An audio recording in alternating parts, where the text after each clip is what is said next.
Perkenalkan, nama saya Ceria Deviana Siombing. Saya akan memaparkan proposal penelitian dengan judul Perilaku Konsumen Terhadap Pedagang Sayur Keliling di Sanoba, Kabupaten Nabire, Papua. Bab 1, latar belakang. Pedagang sayur keliling mempunyai peran yang penting. Para pedagang sayur keliling biasanya membeli sayuran secara langsung ke petani. Pedagang sayur keliling menggunakan sarana sepeda motor untuk menjajakan barang dagangan. Untuk melengkapi sayuran yang kurang dan bahan-bahan kebutuhan dapur lainnya, biasanya para pedagang sayur keliling ini akan membelinya di pasar. Mereka menjumpai para pembeli atau pelanggan di perumahan dan lokasi ramai lainnya. Dengan keadaan pandemi saat ini, masyarakat dihimbau untuk tetap di rumah dan menghindari kerumunan. Sedangkan masyarakat sendiri memiliki kebutuhan sehari-hari yang harus dipenuhi dengan berbelanja ke pasar. Sebagian masyarakat memilih tidak ke pasar untuk menghindari kerumunan. Dengan adanya pedagang sayur keliling dapat membantu apa yang diperlukan masyarakat dalam memenuhi kebutuhan seperti berbelanja sayur-sayuran. Biasanya, konsumen dalam pembelian sayuran memiliki kecewaan yang kadang sayuran hasil pertanian yang diperjualbelikan sudah tidak sesegar waktu petani memberikan pada para penjual. Perilaku konsumen menjadi faktor yang kuat untuk mempengaruhi konsumen dalam melakukan pembelian terhadap sayuran. Permasalahan masalah berdasarkan latar belakang tersebut, maka permasalahan yang akan dibahas dalam penulisan adalah bagaimana perilaku konsumen terhadap pedagang sayur keliling. Tujuan penulisan mengidentifikasi perilaku konsumen terhadap pedagang sayur keliling dan manfaat penulisan sebagai bahan referensi dalam menunjang proses pembelajaran dan sebagai bahan informasi mengenai perilaku konsumen dan pembelian sayur segar terhadap pedagang sayur keliling. Bab 2, tinjauan pustaka. Sayuran. Menurut Sanjaja, sayuran adalah makanan nabati yang merupakan sumber kandungan zat gizi yang penting pada sayuran antara lain karbohidrat, protein, vitamin, mineral yang sangat dibutuhkan oleh tubuh guna berperan dalam pencegahan, penyembuhan, dan pengendalian berbagai penyakit. Konsumen. Menurut Dewi 2013, konsumen adalah seseorang yang menggunakan produk atau jasa yang dipasarkan. Sedangkan kepuasan konsumen adalah sejauh mana harapan para pembelian seorang konsumen dipenuhi atau bahkan dilebihi oleh sebuah produk. Jika harapan konsumen dipenuhi, maka ia akan merasa puas, dan jika melebihi harapan konsumen, maka konsumen akan merasa senang. Perilaku konsumen. Menurut Setiadi 2010, perilaku konsumen adalah individu, kelompok, dan organisasi terlibat dalam memilih, membeli, menggunakan, dan menempatkan barang, jasa, ide, atau pengalaman untuk memuaskan keinginan dan kebutuhan mereka. Seorang konsumen akan melihat suatu objek pada ciri atributnya. Konsumen berusaha memuaskan suatu kebutuhan dengan mencari manfaat dari suatu komoditas. Faktor-faktor yang mempengaruhi perilaku konsumen ini ada faktor kebudayaan, faktor sosial, faktor pribadi, dan faktor psikologis. Pedagang sayur keliling adalah salah satu usaha perdagangan ecer sayur-sayuran yang masih tergantung pada pihak lain dengan berkeliling dari rumah ke rumah lain untuk memenuhi konsumen dalam kebutuhan sehari-hari.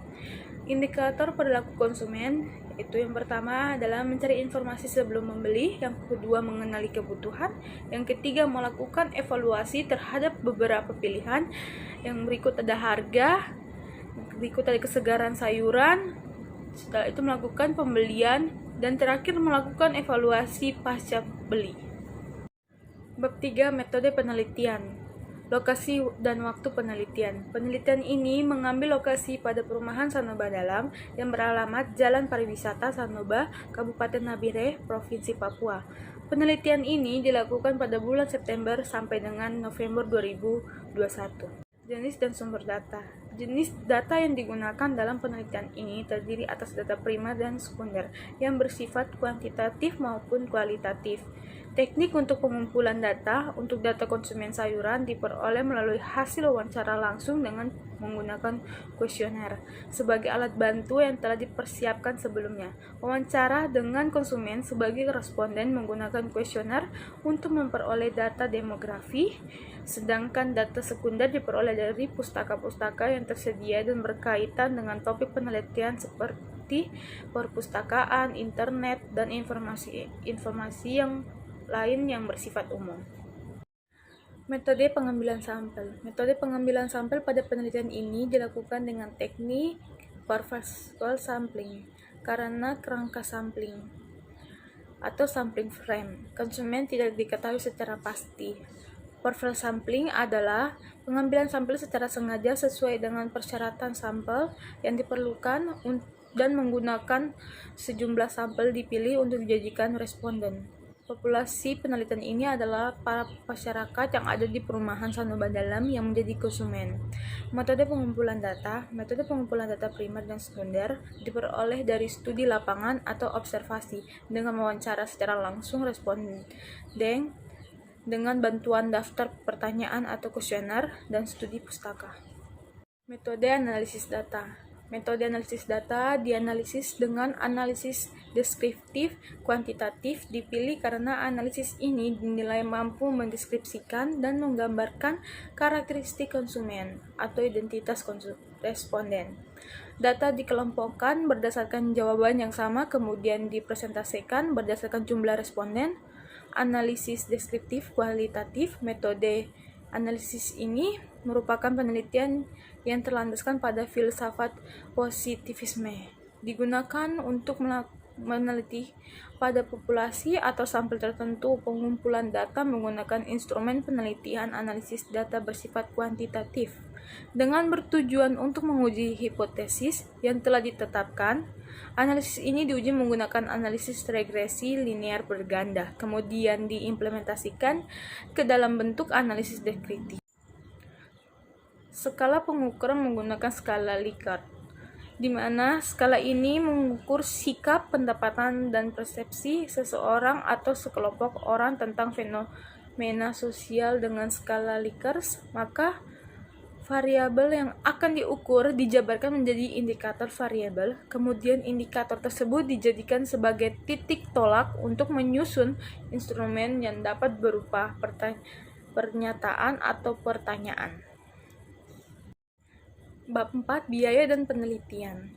Di sini untuk kegiatan penyusunan proposal total 100.000, seminar proposal, perbanyakan proposal 49.000, revisi proposal 49.000, persiapan penelitian tidak ada, pelaksanaan penelitian, dari perizinan tidak ada, akomodasi tim penelitian 6 juta, pengadaan kuesioner 18.250, penyusunan hasil penelitian 100, seminar hasil penelitian, perbanyakan hasil penelitian 49.000, souvenir tim pembimbing dan penguji 600.000, revisi hasil penelitian 49.000, dan biaya tak terduga 200.000. Jadi totalnya adalah 7.214.750.